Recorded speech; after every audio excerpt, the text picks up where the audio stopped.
नमस्कार। काम करते हुए परमात्मा के सानिध्य का अनुभव करना या वह कायक परमात्मा के लिए कर रहे हैं, यह भाव होना जरूरी होता है। किंबहुना वही कायक सत्य शुद्ध कायक कहलाता है। ऐसा कायक ही पूजा जप साधना कहलाता है। इसीलिए बसवेश्वर जी ने कायक ही कैलाश है ऐसे कहा है। लिंगैया, तुम्हारा नाम तो भगवान का है, लेकिन तुम्हारा कर्म एकदम उल्टा है। तुमने 3 गलतियां की है। एक, मेरे मना करने पर भी मेरे पीछे पड़कर आए हो। दूसरा, माची देव को साक्षी बनाकर तुम्हें एक दायित्व काम सौंपा गया था, उसका तुमने उल्लंघन किया है।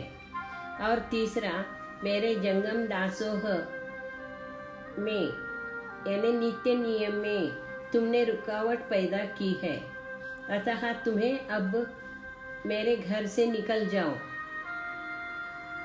जाना चाहिए।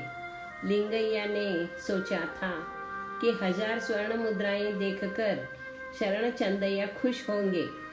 चंदैया के जीवन व्यापार को लिंगैया अब तक नजदीक से देख रहा था। लिंगैया ने चंदैया की यह अंतिम परीक्षा लेने का सोचकर ही बसवेश्वर जी के घर जाकर रस्सी और चंदैया का वर्णन करके बसवेश्वर जी से 1000 स्वर्ण मुद्राएं लाए थे। चंदैया परीक्षा में खरे उतरे थे, लेकिन अब मुसीबत यह आई थी कि वे गुस्से से लाल पीले हो रहे थे और लिंगैया को ही घर से निकाल रहे थे। अंत में लिंगैया ने हाथ पांव जोड़कर चंदैया को माची देव के पास आने के लिए राजी कर लिया। इस तरह दोनों माची देव के पास आए।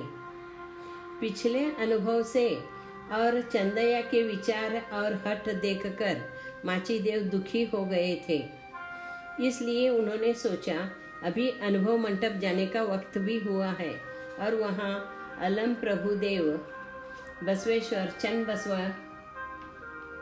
जैसे महामहिम होंगे जो चंदैया को ठीक तरह से समझा सकेंगे। ऐसा विचार करके माची देव ने उन लोगों को लेकर अनुभव मंडप में आ गए। अनुभव मंडप में आते ही नूलिये चंदैया ने सबसे पहले बसवेश्वर जी को उनके 1000 स्वर्ण मुद्राएं लौटाई। फिर उन्होंने गुरुलिंग जंगम के बारे में अपनी धारणा स्पष्ट की। उन्होंने कहा, चंदैया, जो शस्त्र पकड़ते हैं वे क्या मार सकते हैं? साधना करने वाले बालक सब लड़ सकते हैं क्या? प्यार से करने वाले सभी कृत्य सद्भक्त होते हैं क्या? स्वामी, शस्त्र पकड़ने वाले सभी क्या शस्त्र चलाते ही है? जो लोग युद्ध का प्रशिक्षण लेते हैं, क्या वे सभी युद्ध भूमि में आगे बढ़ते हैं? सब कर्म प्रेम से करने वाला क्या सद्भक्त ही होता है? मन में एक और कृति अलग, ऐसों के कार्य हमारे चंदेश्वर लिंग को स्वीकार नहीं है। सत्य शुद्ध कायक से प्राप्त द्रव्य से चित्त विचलित न हो। व्रत नियम के कूली के नित्य नेम से रहना चाहिए। व्रत नियम के कूली को छोड़कर सोने की लालच में धन पाए तो अपनी सेवा नष्ट हुई देखो। तुम्हारे लोभ पाश में तुम ही बंदी हो। मैं तो अपने जंगम दासोह में हूँ। यही चंदेश्वर लिंग के लिए प्राण है। स्वामी, अधिक श्रम करके अधिक धन पाकर उसका संचय नहीं करना, ऐसा गुरु बसवण्णा कहते हैं। हमारा तन गुरु सेवा में, मन लिंग ध्यान में और हमारा धन जंगम दासोह में व्यय होना चाहिए। यही शरण धर्म का कठोर नियम है ना? फिर तो विवाद ही मिट गया। हमारे लिंगैया ने एक आने की रस्सी बेचकर 1000 स्वर्ण मुद्राएं ले आया है। यह गलत ही है ना? ऐसी गलती मुझे नहीं चाहिए, यही मेरा कहना है। चंदैया चुप हो गया। चंदैया का निष्ठा भाव देखकर प्रभुदेव मुग्ध हो गए। उन्होंने कहा, चंदैया, तुम जो कह रहे हो वह ठीक है, लेकिन मैंने सुना है कि तुम गुरु और लिंग को नकार रहे हो। यह गलत है, लेकिन जंगम दासोह में तुम्हारी निष्ठा है। ठीक है, लेकिन कायक किसके लिए करना है? जंगम दासोह के लिए ही न? और जंगम तो लिंग का चैतन्य स्वरूप है, और यह लिंग गुरु की कृपा से प्राप्त हुआ होता है। इस दृष्टि से देखे तो गुरु लिंग जंगम दासोह कायक यह सब एक साथ चलना चाहिए। इन सबको तुम अलग अलग करके मत देखो।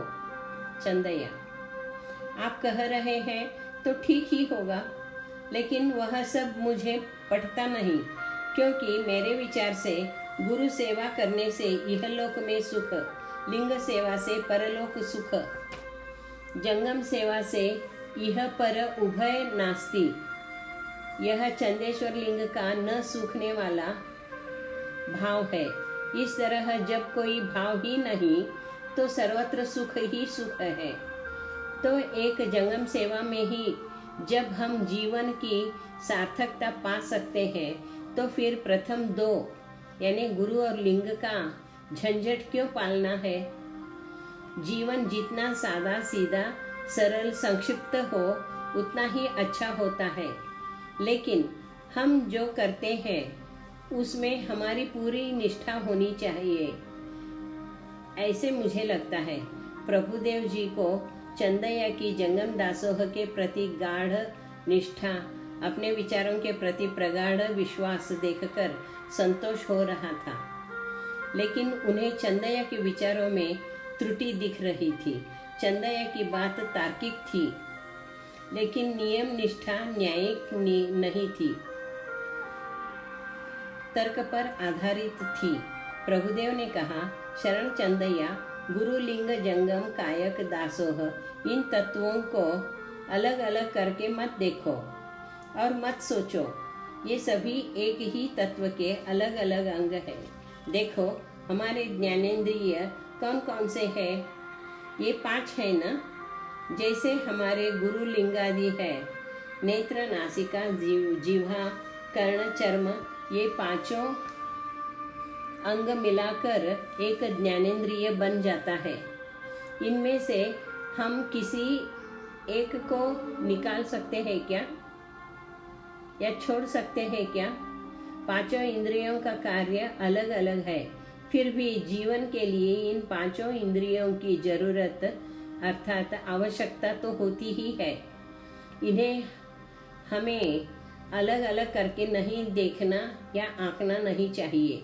शरण चंदैया, गुरु लिंग जंगम के बारे में आपके क्या विचार है, कहिए। चंदैया, स्वामी, एक सद्गुरु को उन्नतावस्था पाकर अपने शिष्य के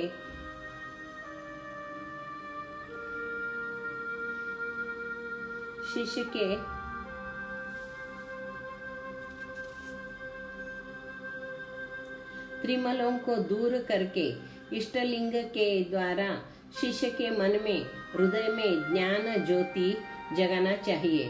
भक्त इष्टलिंग की तन्मयता से, निष्ठा से पूजा करता है, तो लिंग का भी दायित्व है कि भक्त पर अनुग्रह करे। भक्त के मन की चंचलता दूर करके उसका अभिष्ट, उसकी मनोकामना भी पूरी करे। अगर वह लिंग ऐसा न करे तो वह केवल तराशा हुआ पत्थर ही होगा। जंगम को भी ज्ञान निधि बनकर धर्म प्रसार का करना चाहिए, इसलिए उसे गांव में 1 रात और नगरों में 5 रातें रहकर उसे प्रसार करना चाहिए। इससे ज़्यादा वक्त उसे कहीं भी नहीं रहना चाहिए। गुरुलिंग जंगम तीनों अपने आप में स्वतंत्र नहीं है। एक गुरु को भी गुरु लिंग जंगम की आवश्यकता होती है। इसी तरह लिंग को तथा जंगम को भी आत्मोद्धार के लिए इन तीनों की आवश्यकता होती है। चंदैया के विचार सुस्पष्ट थे और उन्होंने उनका स्पष्टीकरण भी बहुत सादे से सरल ढंग से लेकिन स्पष्ट आवाज में किया था। ये सभी बातें प्रभुदेव जी को बहुत भाई, लेकिन प्रभुदेव जी को चंदैया का गुरुलिंग से विमुख होना अच्छा नहीं लगा था। अब जब चंदैया ने अपनी अंतिम बात कही तो प्रभुदेव जी ने वही विषय उठाया और कहा,